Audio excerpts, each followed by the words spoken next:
कांड में supreme court ने आदेश देते हुए तत्कालीन डीएम के खिलाफ आपराधिक मामला चलाने का आदेश दिया है। दरअसल तत्कालीन डीएम दिलीप कुमार ने साल 2008 में सालों से चले आ रहे हिंदुओं के महावीरी झंडे पर रोक लगा दी थी।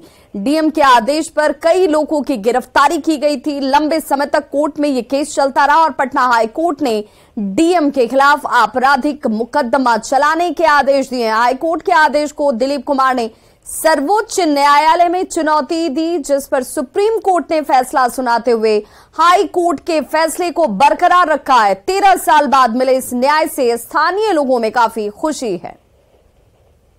जिलाधिकारी ने जबरदस्ती वहां हिंदुओं को महावीरी झंडा खेलने से मना कर दिया था और एक शांति समिति की बैठक बुला करके उसमें दोनों समुदाय के लोगों को बंदूक के नोक पर के सिग्नेचर करवा रहे थे, जिसका विरोध हमने किया था। और हमने ये कहा था कि जिन लोगों ने महावीर झंडे में महावीर जी की झंडे को फाड़ा है और मूर्ति को महावीर जी की मूर्ति को तोड़ा है और हिंदुओं को जख्मी किया है, उसके साथ कोई अनुशासनात्मक कार्रवाई क्यों नहीं होती है, उस पर क्यों FIR नहीं होती है। इसी को लेकर के उन्होंने मुझे ब्रजराज श्रीवास्तव को और विजय कश्यप को, ये दोनों लोगों को गिरफ्तार करवा करके जेल भेजवा दिया। मैंने हाई कोर्ट का दरवाजा खटखटाया था।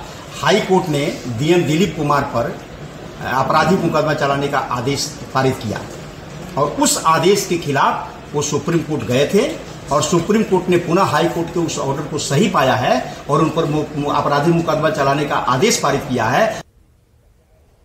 मुख्यमंत्री नीतीश कुमार की अध्यक्षता में आज बिहार कैबिनेट की बैठक संपन्न हुई। कैबिनेट में कुल 9 एजेंडों पर मोहर लगी है। श्रम संसाधन विभाग के एजेंडे के तहत बिहार राज्य प्रवासी मजदूर दुर्घटना अनुदान योजना 2008 के अंतर्गत अनुदान राशि में बदलाव किया गया है। अब बिहार के बाहर अथवा विदेश में असंगठित क्षेत्र में काम करने वाले प्रवासी मजदूरों की मौत होने की स्थिति में उनके आश्रितों को जो पहले 1 लाख रुपए दिए जा रहे थे, उसके बजाय अब 2 लाख रुपए दिए जाएंगे। अस्थायी पूर्ण अपंगता की स्थिति में ऐसे मजदूरों को जो पहले राशि 75,000 की दी जाती थी, उसमें तब्दीली कर अब 1 लाख रुपए कर दी गई है। वहीं बिहार संग्रहालय से पटना संग्रहालय को जोड़ने वाले सबवे टनल के लिए 542 करोड़ रुपए की स्वीकृति दी गई है। कैबिनेट के फैसले की जानकारी मंत्रिमंडल सचिवालय विभाग के मुख्य सचिव S सिद्धार्थ ने दी। आज मंत्रिपरिषद ने 9 एजेंडों पर अपनी सहमति दी है। पहला एजेंडा श्रम संसाधन विभाग से है। आपको जानकारी होगा कि जो बिहार के मजदूर हैं, बिहार से जो अन्य राज्यों में काम कर रहे हैं, जो काम करने जाते हैं, उनके साथ जब दुर्घटना होती है तो दुर्घटना के लिए राज्य सरकार अनुदान की राशि देती है। पहले जो वहां पे दुर्घटना में मृत्यु हो जाती थी तो मृत्यु के लिए 1 लाख रुपए दिया जाता था, उसको बढ़ाकर अब 2 लाख रुपए दिया जाएगा। और शिक्षकों से जुड़ी हुई बड़ी खबर आ रही है, जहां पर पढ़ाने के बाद अब शिक्षक जो हैं वो डेटा एंट्री का काम करेंगे। ACS के पाठक की तरफ से पत्र जो है सभी जिलों के डीएम को लिखा गया है और ये कहा गया है कि शिक्षकों को अगर डेटा एंट्री कराना है तो वैसी परिस्थिति में ये डेटा एंट्री का काम पढ़ाने के बाद किया जाएगा। पढ़ाने के बाद जातीय गणना में ये शिक्षक जुटेंगे। हालांकि आपको बताते चलें कि जातीय गणना का काम लगभग पूरा हो चुका है। गिनती के बाद अब डेटा एंट्री का काम जो है वो किया जा रहा है और इसमें शिक्षकों की ही भूमिका महत्वपूर्ण है। और ऐसे में अब डीएम को ACS के पाठक की तरफ से यह निर्देशित किया गया है कि आप शिक्षकों को इस कार्य में लगा रहे हैं तो पठन पाठन के कार्य के बाद ही आप उनको इसमें लगाएं।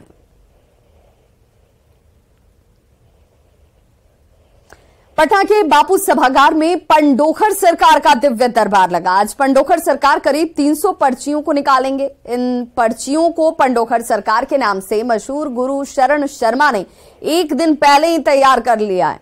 पंडोखर सरकार के दिव्य दरबार की खास बात यह है कि इस दरबार में महागठबंधन के नेता पहुंच रहे हैं। आपको याद होगा कुछ महीने पहले बाबा बागेश्वर का दरबार भी सजा था और उस दरबार में बीजेपी के नेता पहुंचे थे। अब पंडोखर सरकार का दिव्य दरबार सजा है और उस दिव्य दरबार में महागठबंधन के नेता पहुंच रहे हैं। 2 तस्वीरें इस वक्त आपके टीवी स्क्रीन पर हैं।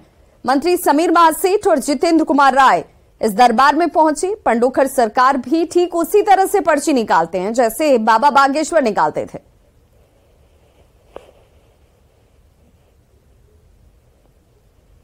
पर्चियां पहले ही लिख लेते हैं। ये पर्चियाँ हमारे यहाँ रात्रि में मैं जब फ्री होता हूँ तो लगभग 300 पर्चियाँ मैंने तैयार की हैं और ये पर्चियाँ आज दरबार में जाएंगी।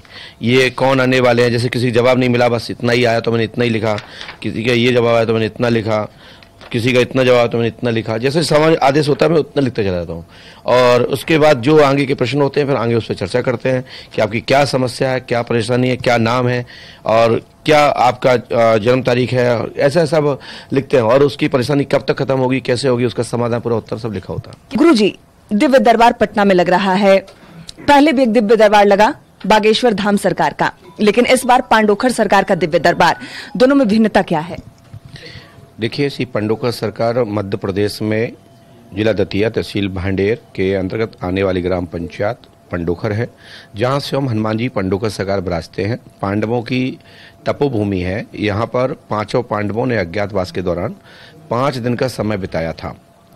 वहीं हनुमान जी के दर्शन कर भगवान स्वयं श्री कृष्ण ने उनको होने वाली घटनाओं का जिक्र कर दिया था कि आने वाले भविष्य में यहाँ पर आपके साथ बहुत अत्याचार होगा, एक बड़ा महासंग्राम होगा। उसके चलते भगवान स्वयं श्री कृष्ण पांडोखर धाम भविष्य वक्ता के रूप में जाने गए। जिनका आपने नाम लिया है, इनका चैनल पे, सोशल मीडिया पर, इलेक्ट्रॉनिक मीडिया पर, प्रिंट मीडिया में खूब प्रचार हो रहा है। ये अच्छी बात है, सनातन का प्रचार होना चाहिए। मैंने उनको पर्चा बनाते नहीं देखा, मैं फिर भी यही कहूँगा, मैंने पर्चा बनाते नहीं देखा। वो पर्चा बनाते कैसे हैं, पर्चे का कैसा रुख है, पर्चे बनाने की क्या प्रक्रिया है, हमने नहीं देखा है। जब तक हमारा पर्चा ना बना दे, कोई भी पर्चा लिखने वाला भारत का यदि हमारा पर्चा ना बना दे, तब तक मैं किसी पर्चा वाले को नहीं मानता। जहाँ शक्तिमान होता है वहाँ गंगाधर नहीं हो सकता।